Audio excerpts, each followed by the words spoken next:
Servus und herzlich willkommen. Schön, dass ihr wieder eingeschaltet habt.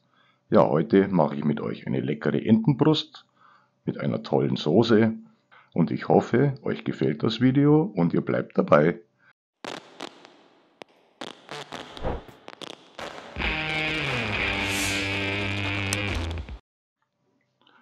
So folgen die Zutaten. Natürlich Entenbrüste, 2 Stück. Wunderbar. Die putzen wir jetzt gleich ein bisschen zurecht. Zudem habe ich hier noch Zwiebeln, eine Orange, einen halben Apfel, etwas Traubensaft. Dann an Gewürzen brauchen wir Salz, Pfeffer, Majoran, etwas Beifuß, etwas Tomatenmark und später etwas Speisestärke zum Abziehen von der Soße. Damit die Entenbrust später nicht zäh wird, müssen wir hier etwas die Silberhaut abschneiden.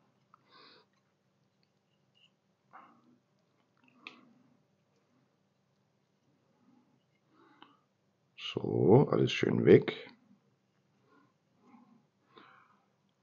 Und danach schneide ich die Haut ganz vorsichtig mit einem scharfen Messer etwas ein. Bitte aufpassen, dass ihr nicht in das Fleisch schneidet, denn sonst wird das Fleisch später trocken. Ungefähr so sieht es dann aus. Die zweite mache ich genauso und dann beginnen wir als erstes mit der Zubereitung der Soße. Dafür schneide ich als erstes die Zwiebel etwas grob. Ungefähr in solche Würfel. Das muss man nicht so fein machen, denn es kommt später sowieso durch den Sieb. Und genauso müssen wir auch den Apfel nicht schälen. Einfach etwas grob schneiden.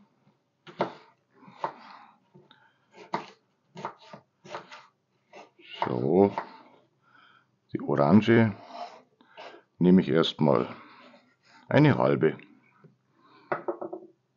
So, das waren die Vorbereitungen für die Soße. Jetzt brauchen wir einen Topf. Hier gebe ich natürlich als erstes die Fleischabschnitte hinzu.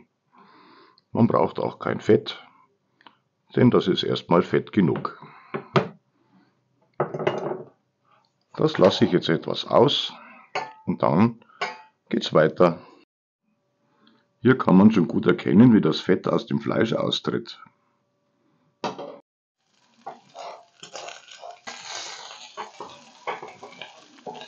Wenn das Fleisch jetzt nun ausgelassen ist, gebe ich die restlichen Zutaten hier hinzu, die Zwiebeln und die Äpfel. Und die brate ich auch mit an.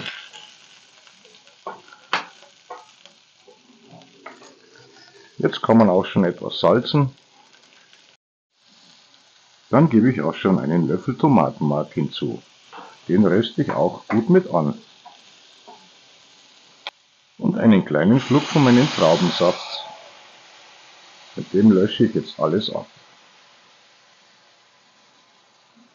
Und das Ganze lasse ich jetzt wieder einkochen. Ihr könnt natürlich auch Rotwein nehmen zum Ablöschen, aber dann bräuchtet ihr einen süßlichen Rotwein, denn in Kombination mit der Orange wäre es sonst vielleicht etwas zu sauer. So, dann gieße ich nochmal einen kleinen Schluck auf und lasse es wieder einkochen. Das Ganze könnt ihr jetzt ungefähr 2-3 Mal wiederholen und gebt am Schluss etwas Wasser hinzu. Und dann lassen wir das circa eine halbe bis dreiviertel Stunde schön einkochen, damit die Soße auch nach etwas schmeckt.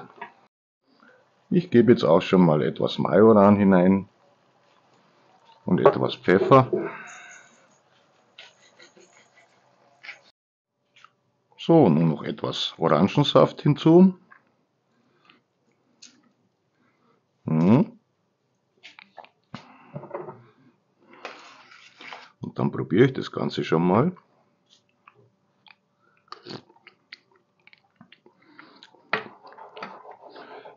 Oh ja, sehr fein. Ich gieße noch etwas Saft auf und dann lassen wir das noch etwas köcheln. So, in die Speisestärke gebe ich jetzt etwas von meinem Saft. Und das rühre ich jetzt an, damit das schön glatt ist. Das geht eigentlich ganz schnell. Ihr seht, es ist schon aufgelöst. Und damit binde ich jetzt meine Soße ab. Immer schön nach und nach etwas dazugeben, bis ihr die gewünschte Konsistenz erreicht habt.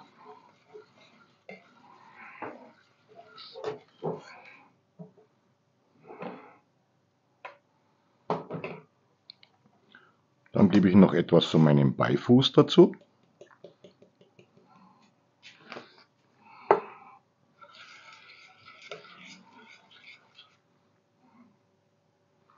Mal probieren. Wunderbar. Das passiere ich jetzt durch ein Sieb und dann ist die Soße eigentlich schon fertig.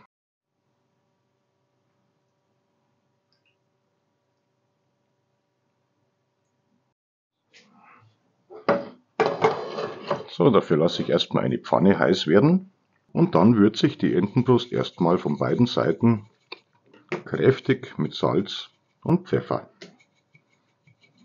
Jetzt kommt die Entenbrust mit der Hautseite nach unten in die Pfanne. Und so lassen wir das jetzt erstmal, bis die Haut einigermaßen kross geworden ist. Auch hier, wie ihr seht, habe ich kein Öl hinein. Das Öl tritt von selber aus der Ente heraus und es brät im eigenen Öl.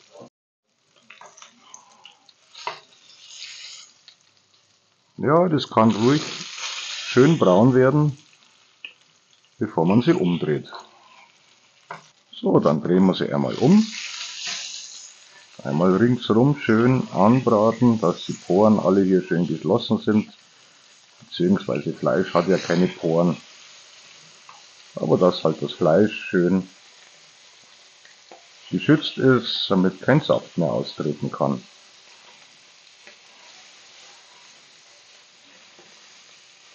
So, das Ganze kommt jetzt in meinen Backofen bei 100 Grad. Ich denke mal, es wird 30 Minuten ungefähr ziehen müssen, denn wir wollen sie ja schön rosa haben. Wenn ihr euch nicht sicher seid, ihr könnt gerne auch ein Kernthermometer benutzen. Ich denke so 62 bis 65 Grad, dann dürften sie noch in Ordnung sein. So, und ab damit ins Rohr. So, die Entenbrust ist fertig. Sehr schön schaut es aus. Schön kross hier oben. Und jetzt schneiden wir es mal an. Ich schneide mal in der Mitte durch, damit ihr das sehen könnt. Ja, es ist noch schön rosa. Man erkennt es jetzt leider hier im Bild nicht so, weil das ein bisschen überbelichtet ist. Aber es schaut sehr lecker aus.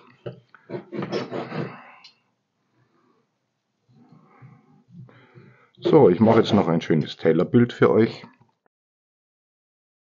Bei mir gibt es dann natürlich auch noch ein selber gemachtes Kartoffelgratin oder wie wir in Bayern sagen, Millirahm Kartoffeln. Und das habe ich schon mal gemacht, das blende ich euch hier oben einfach ein.